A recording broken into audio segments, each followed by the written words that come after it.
Good morning, students. Today I am starting a new chapter, that is issue of debentures. In addition to raising of capital by issue of shares, a company requiring funds on long-term basis may borrow money by issue of debentures. Students, company को ना long term के लिए पैसों की ज़रूरत होती है, funds की ज़रूरत होती है, और उस फंड्स की ज़रूरतों को पूरा करने के लिए वो डिबेंचर्स को इशू करती है।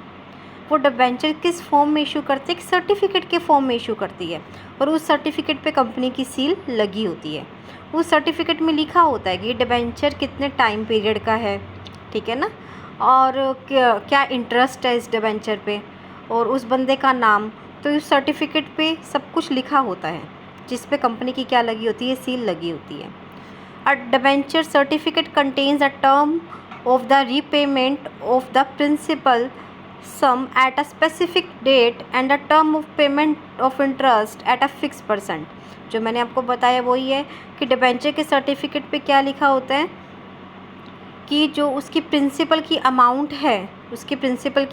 है, उसे कब रिटर्न करनी है, प्लस जो इंटरेस्ट फिक्स किया गया है, ठीक है ना, उसकी पेमेंट कब कब उसको करनी है। According to section 230 of the companies act 2013, debenture includes, debentures क्या होते हैं, ये सेक्शन 230 के अकॉर्डिंग बता रहा है कि डिबेंचर्स होते क्या, डिबेंचर में क्या क्या चीज़ें आती हैं। Include debentures, stock, funds and any other securities of a company weather constituting a charge on the assets of the company और नॉट। नेक्स्ट है features of account, features of debentures.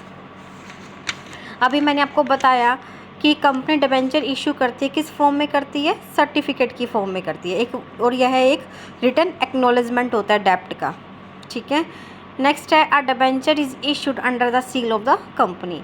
Next, it contains a contract for the repayment of a principal sum at a specified date, ठीक है, कि कौन सी date पे हमने debentures की क्या करनी है, पेमेंट करनी है। आपको पता है ना, प्रिंसिपल की पेमेंट करनी पड़ती है हमें।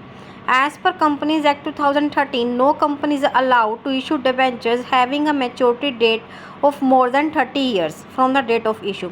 Companies Act 2013 के अकॉर्डिंग कोई भी कंपनी डिबेंचर, ऐसे डिबेंचर इशू नहीं कर सकती जिसका मैच्योरिटी डेट क्या हो, 10 ईयर से ज़्यादा हो। लेकिन ये मैंने आपको पहले भी बताया हुआ है कि इंफ्रास्ट्रक्चर प्रोजेक्ट्स में कंपनीज डिबेंचर को इशू कर सकती है जिसका time period more than 10 years हो, लेकिन 30 ईयर्स से ज़्यादा ना हो। स्टूडेंट्स, हम जब डिबेंचर्स को इशू करते हैं ना, एक स्पेसिफाइड रेट ऑफ इंटरेस्ट पे करते हैं। आपने देखा होगा कभी लिखा होता है 10% डिबेंचर्स, है ना, तो स्पेसिफाइड रेट ऑफ इंटरेस्ट होता है वो 10%, which is called coupon rate. उसको हम क्या बोलते हैं, कूपन रेट। और उस डिबेंचर की पेमेंट ना बच्चे साल में 2 बार होती है, यानी कि हर 6 महीने बाद उस इंटरेस्ट की पेमेंट हमें करनी होती है, चाहे कंपनी को प्रॉफिट हुआ हो या ना हुआ हो। अगर कंपनी का प्रॉफिट नहीं होता तो भी आपको इंटरेस्ट पे करना पड़ता है, और अगर आपने इंटरेस्ट पे नहीं किया तो हो सकता है कि डिबेंचर आप पर स्यू कर दे। Next, a debenture is generally secured by a charge on the assets of the company. Students, generally India में है ना, सिक्योर डिबेंचर्स होते हैं, वो एसेट्स पर चार्ज होते हैं, ठीक है। अगर हम डिबेंचर्स की पेमेंट नहीं कर पाते हैं स्पेसिफाइड डेट पे, ठीक है ना, जब उसका प्रिंसिपल अमाउंट पे करने का टाइम आया और हम उसे पे नहीं कर पाए, तो डिबेंचर हमें स्यू कर सकती है, और एसेट्स पे, जो एसेट्स हमने सिक्योरिटी के रूप में रखी हुई थी ना, उन एसेट्स को सोल्ड करके, उन एसेट्स को सेल करके अपनी मनी को क्या कर सकती है, रियलाइज़ कर सकती है। Is it clear? Funds raised by the issue of debenture are of long term nature. आपको पता है डिबेंचर्स क्या होता है, लॉन्ग टर्म नेचर का होता है। And usually the debentures are repaid after a long period.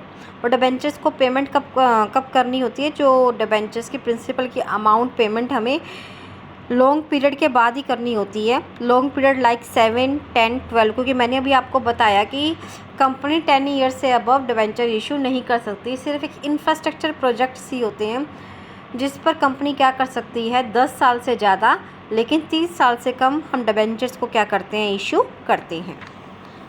Next slide is bond. What is bond? आपने बॉन्ड सुना होगा ना, पहले तो है ना ओनली गवर्नमेंट कंपनी ही बॉन्ड को इशू करती थी, लेकिन अब सेमी गवर्नमेंट और नॉन गवर्नमेंट ऑर्गेनाइजेशन क्या कर सकती है, बॉन्ड को इशू कर सकती है। स्टूडेंट्स, डिबेंचर और बॉन्ड में क्या डिफरेंस होता है, इनके रेट ऑफ इंटरेस्ट के अकॉर्डिंग इन दोनों के बीच में डिफरेंस होता है। Debentures are issued with a fix rate of interest, ओबेज है, डिबेंचर तो फिक्स रेट ऑफ इंटरेस्ट पे होता है ना issue, whereas bond can be issued without predetermined rate, और बॉन्ड कोई भी स्पेसिफाइड रेट ऑफ इंटरेस्ट पर इशू नहीं होता, ठीक है। और whereas bond can be issued without predetermined rate of interest as in the case of deep discount bonds or zero coupon bonds, ठीक है। A deep discount bond or zero coupon bond is one which is issued without prefixed rate of interest and its issue price is heavily discounted, means जब हम इसको issue करते हैं ना तो discount पे इशू करते हैं, और जब हमने इशू किया और हम जब उसकी पेमेंट कर रहे हैं तो इशू और पेमेंट करने के अमाउंट में जो डिफरेंस होता है ना उसे ही उस केस में इंटरेस्ट बोला जाता है। नेक्स्ट है types of kinds of debentures. First is secure और मोर्टगेज डिबेंचर्स। सिक्योर डिबेंचर्स कौन से होंगे स्टूडेंट? सिक्योर डिबेंचर्स वो डिबेंचर्स होंगे जो हमने पर्टिकुलर एसेट्स पे क्या किया हो, डिबेंचर को इशू किया हो, पर्टिकुलर एसेट्स को सिक्योर रख कर हमने डिबेंचर्स को इशू किया हो। लाइक कंपनी है, कंपनी की कोई मशीन को की सिक्योरिटी लेके हमने डिबेंचर्स क्या किए हों, हमने डिबेंचर्स को क्या किए हो, इशू किए हों। तो कोई अगर हम पर्टिकुलर एसेट्स पे करते हैं ना तब तो वो कहलाता है फिक्स चार्ज। क्या कहलाता है? Fix charge. और अगर जनरली हम क्या करते हैं, और on all assets of the company, हम पर्टिकुलर कोई एसेट्स का नाम नहीं लेते हैं, ठीक है ना। पर्टिकुलर कोई एसेट्स का नाम ना लेके जनरली वो कौन सा डिबेंचर होता है, वो फ्लोटिंग चार्जेस होता है। फिक्स चार्ज में तो देखो बच्चे हमने पर्टिकुलर उस एसेट्स का नाम ले लिया ना, पर्टिकुलर हमने उसके क्या किया, एसेट्स का नाम ले लिया। इट मीन्स उस एसेट्स को हमने क्या रख ली है, उस एसेट्स को गिरवी रख लिया गया है। Whereas the floating charge does not prevent the company from using the asset.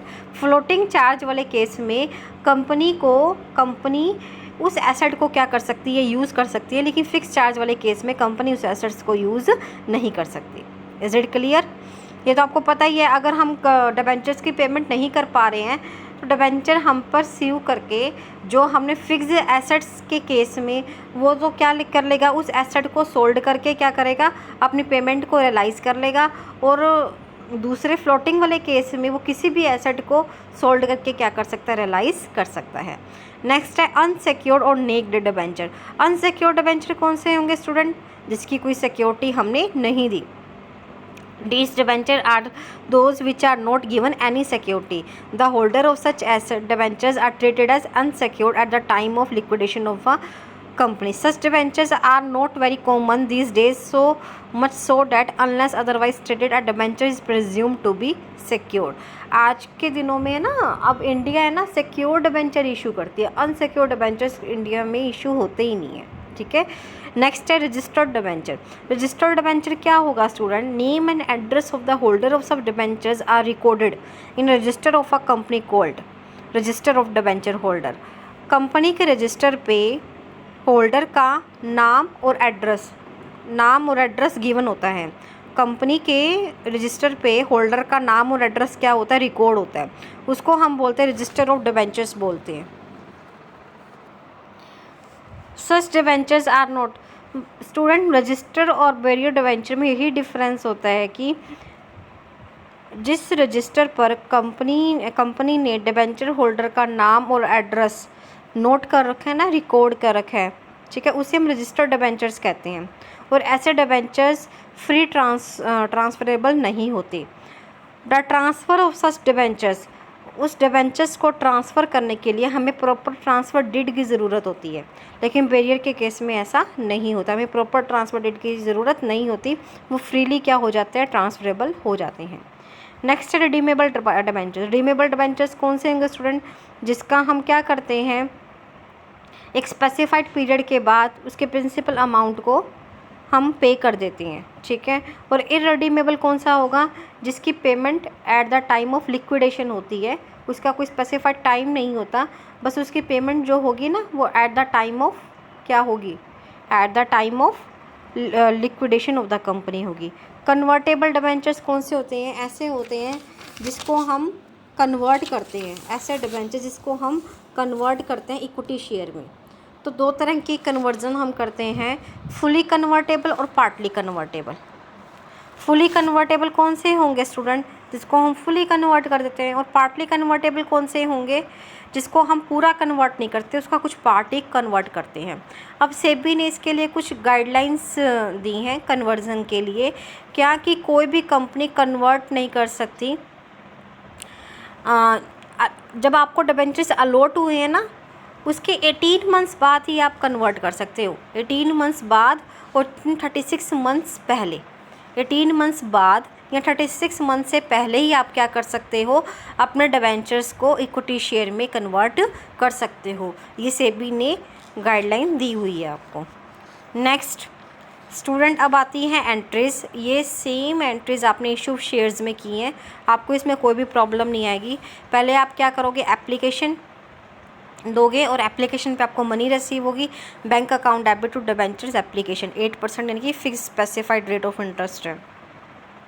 Next है, अब आप उस एप्लीकेशन मनी को किस में, डिबेंचर्स में कन्वर्ट करोगे ना, 8% debentures application account debit to 8% debentures.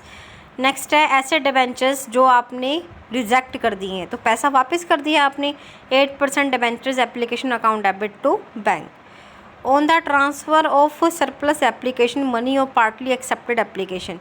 Students, ये मैंने आपको बताया भी हुआ था, ओवर सब्सक्रिप्शन के केस में हम एप्लीकेशन मनी को हम अलॉटमेंट में क्या कर देते हैं, ट्रांसफ़र कर देते हैं। तो 8% debenture application account debit to 8% debenture allotment account. On making allotment, अब ड्यू करनी है अलॉटमेंट को, 8% debenture allotment account debit to 8% debentures account. अब अलॉटमेंट ड्यू करने के बाद हमारे पास पैसा आएगा ना, तो bank account debit to 8% debenture allotment. ऐसे ही हम फर्स्ट कॉल को ड्यू कर देंगे, फर्स्ट कॉल पे हमें पेमेंट आ जाएगी, फिर फाइनल कॉल को ड्यू कर देंगे, फाइनल कॉल पर हमें क्या आ जाएगी, पेमेंट आ जाएगी। सेम इशू शेयर्स हमने ये एंट्रीज़ की हैं, आपको इसमें कोई भी प्रॉब्लम नहीं आएगी। होप सो आपको ये लेक्चर समझ में आ गया होगा। Thank you so much.